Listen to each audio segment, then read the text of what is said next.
Hey everybody. So whether you're watching this live or recorded, I had a really hard time pushing that blue button that says start live video because this is a topic that I've shared with people like one-on-one. Of course, my family knows. They went through it back in 2001 with me. My husband knows about it. Um, and a few friends know like little pieces of this. But I was inspired actually by a Facebook friend on here named Amanda, and she shared a struggle that she went through, and I watched the whole thing and I thought, wow, that's really real. Like you never know who you're going to touch or reach out to and help. And people know that I'm a very passionate person, and one of the things that I am passionate about is domestic violence. Um, in October, I'm going to be real. I get really frustrated because it's Breast Cancer Awareness Month, which is fine. Don't get me wrong, my grandma had breast cancer. Um, but it's also Domestic Violence Awareness Month, and I don't think it gets as much traction as breast cancer awareness. I think we've made a lot of gains with breast cancer. I don't think we should put it last or first or any order. It should still be addressed, but I truly feel that domestic violence needs to have more traction. And this is why. This is my story. So back in 2001, I want to say it was springtime. I believe I was 27. Would that be right? 27 plus 14. Is that 44? I think it is. So I was 27. So I was in my late 20s, and you think, you're in your late 20s, you've experienced life, you've lived it, you've gone through a lot of stuff, you're pretty smart, you got your problem solving skills developed in your brain, uh, you know, and you might make a little bit of mistakes, but you're pretty much set, right? A lot of people have careers, a lot of people have gotten married by then or in long relationships or whatnot. Um, I was a substitute teacher and trying to make ends meet. Um, I still love to party. I, would go out every weekend with my friends um, and drink and sing karaoke and that kind of thing and dance. Um, I thought I had it all figured out, but I was struggling with that relationship piece, and I always have since a young age, um, which is why I got married at the age of 43. So I was over at my friend's family's house, and they introduced me to a guy, and he had a son. And I thought that was really cool that he was, there with his dad, and we were all having a good time and everything. And we kind of took a liking to each other. And so he started buying me flowers, a dozen roses. I want to say it was every day for like a week. And so it's, to me, I was like, wow, wow. Like, who does that? I don't get that. So um, as time went on, there were things that I wasn't seeing. I never actually went to court to say specifics about things, so I've never verbally expressed what happened. It's all written down. I still have a file of it. I shared it with my husband when we first got together to make him understand exactly what was going on because it's hard. It's hard for outside people that have not gone through it to truly understand. And sometimes I think that as domestic violence survivors, we can we understand, but not knowing what each other's stories are, the pieces might be a little bit misconstrued, or and it's easy to have judgment. I totally get that. It's so easy to be that way. So I don't blame anybody. But so I distinctly remember, um, he had this truck, and the big pickup truck, and it was just filled with crap, just filled with crap. I noticed one day that I used to have a diary, and I would write down. Ooh, I don't want to get too personal with this because I don't think I'm quite ready to share this part of my life. But I would I would put some private information in a diary, I would just say. And I noticed some pages were ripped out, not from me. It was just a place for me to just write stuff down, just to get it out, because I thought that that might help me. And then I noticed that my birth certificate was missing, which was weird one day. And I had this really nagging feeling that I needed to search through his crap. So I went through his truck and I searched through it and I found my birth certificate. Why would somebody steal my birth certificate? I thought that was very strange. Hey, AD, how's it in England? um, so, and then my tools. I had won a set of tools in college, and they were pretty nice tools. Um, and I thought that was pretty cool. And they were gone. They were missing. Um, so stuff started getting was missing around my house. I remember one time my dad had called me. I think at this time this was in June. Um, and my boyfriend was now living with me, and my dad had called me and said, "Oh, thanks, AD. Yeah, John McCain's death is, yeah, that was tragic." And I don't know if you saw my post or not, but he had written a letter to me, and I still have it somewhere, actually in my safe box, helping me with child support. It was really cool, so I'm gonna keep that forever. Um, but I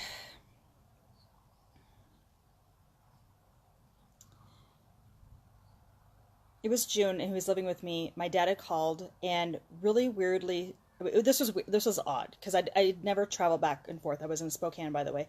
I traveled back and forth to the Tri-Cities, which was about 2.5 hours away. And my dad had called asking me to come home on Father's Day weekend, and he wanted to have me come down here. And I thought that was strange because um, I normally didn't do that. Like I would come home for Christmas or Thanksgiving, that kind of thing, but not for like Father's Day because we didn't really make a big deal out of it. I would call him and just do something informal. So I went down there and it was nice and I came back and my parents had known I was dating this guy. They didn't talk too much about it, but I came back and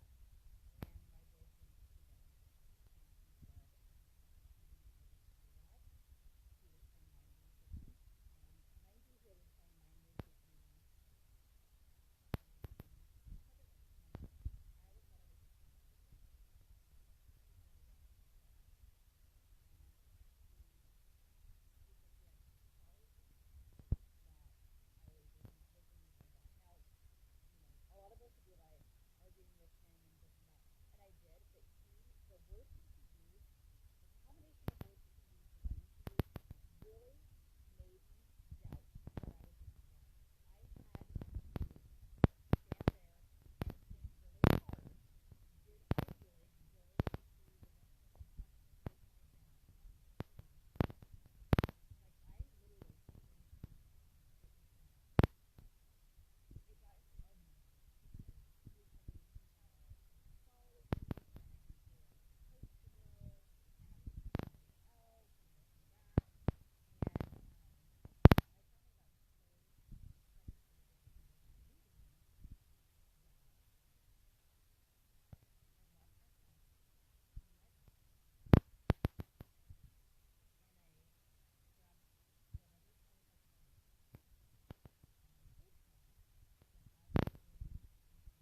to go, I didn't know it at the time, but he was stealing gas.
Argue with me that he never owed me the money, he owed the credit card companies the money.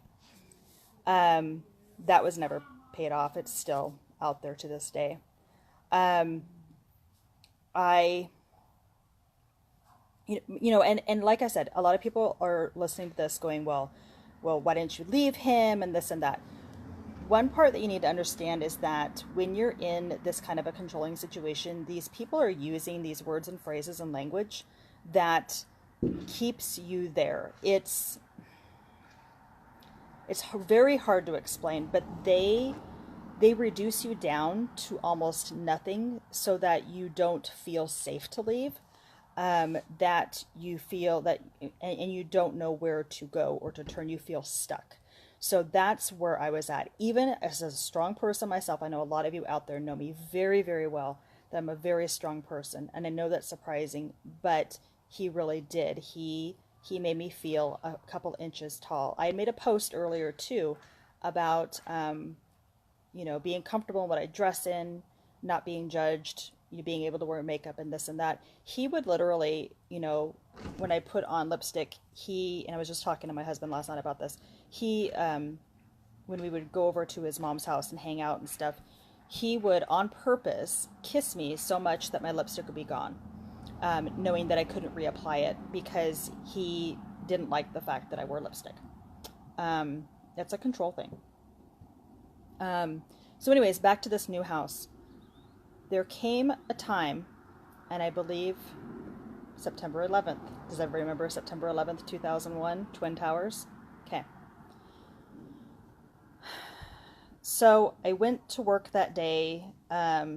He had started to be gone August, September-ish, all night long. He wasn't coming home. We had no intimacy at that time for a couple of months.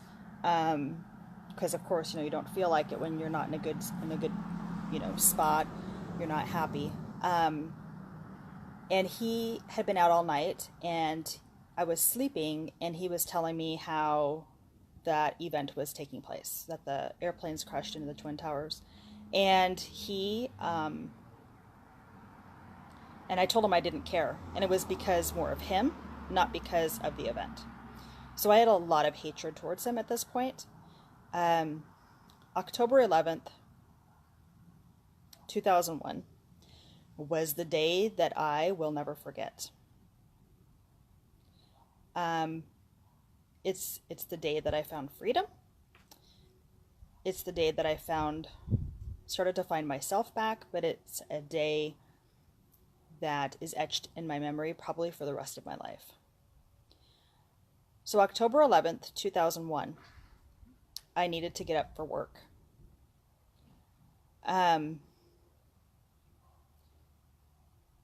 He had come in the bedroom. He had been gone all night. And he had this weird look in his eyes.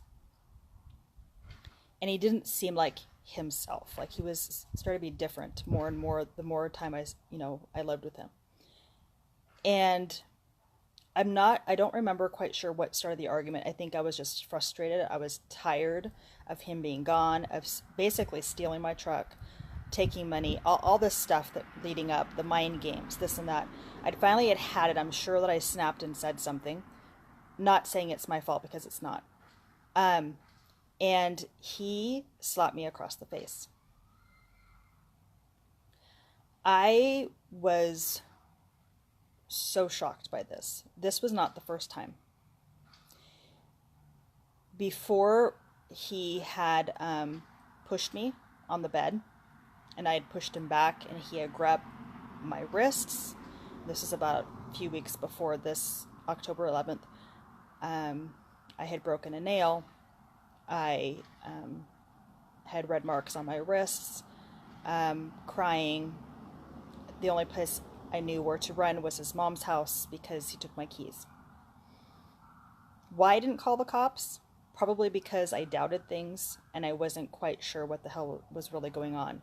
Because while he grabbed my wrists and pushed me, to me, I didn't feel that was good enough. That was a mistake. And I want people to know that. That's not okay. Any touching is not okay like that. You don't have to wait for someone to slap you across the face. So he slapped me across the face, and that is when I knew for sure that was not okay.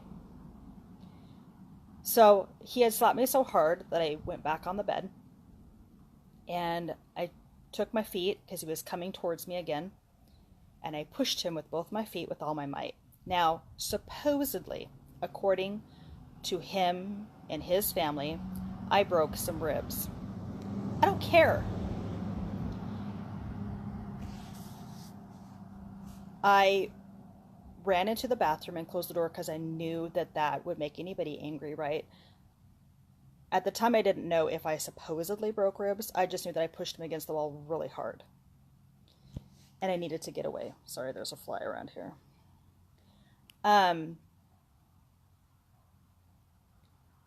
So I locked the bathroom door. He turned off the electricity. It all became dark. At the time, I thought, well, that's kind of weird. Now, I had my cell phone in my hand. One of those old ones, right? You couldn't text or nothing. And I called the cops. And I remember I had a very strong voice because I was done. And I told them where I lived. I told them what was going on. And I stayed in that bathroom. I remember a knock on the door, and it was the cops. And I had opened it up, and I told my story of what happened, and I was so pissed, and I was so adamant on making sure that he got in trouble. I was so forceful with my words towards the police. But they understood. And suggested that I find some friends to help me.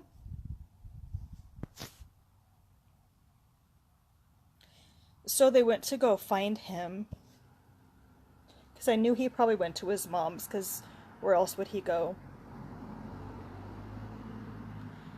And I later on found out that that he wasn't there. So they couldn't find him. But they gave me resources for counseling. They gave me information with domestic violence services, and I was scared because now there's a label that I was a domestic violence victim. And I didn't like that. I was now a statistic, and that made me feel very weak and very vulnerable. And so my wonderful friend Cicely and my wonderful friend Wendy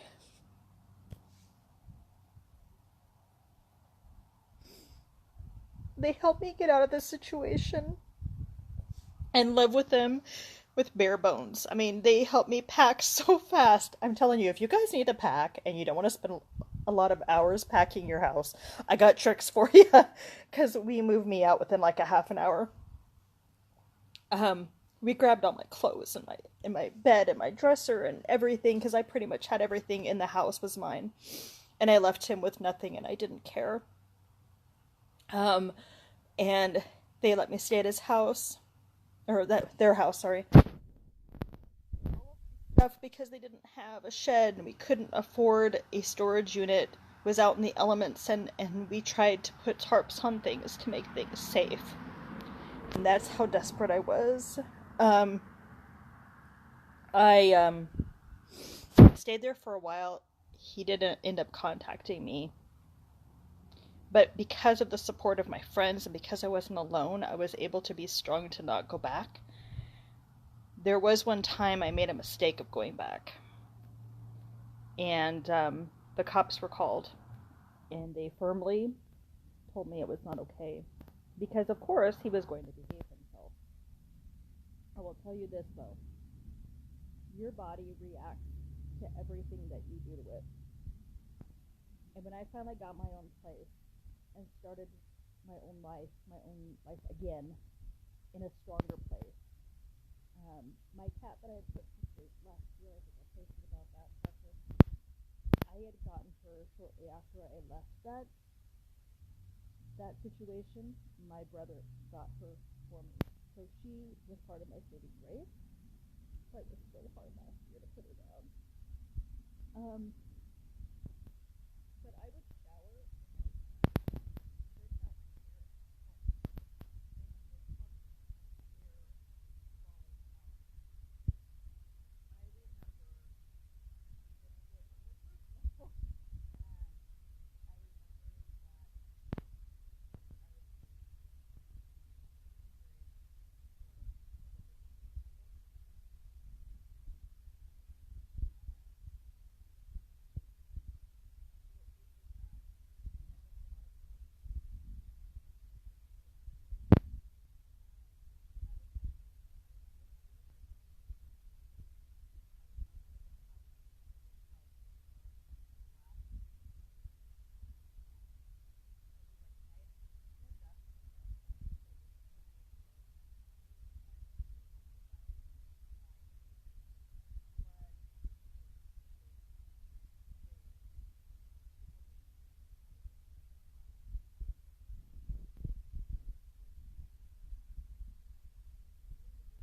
I am a mandated reporter. And if I don't report it, I mean, there could be big consequences if somebody could prove that I knew about it. I don't want to go through that.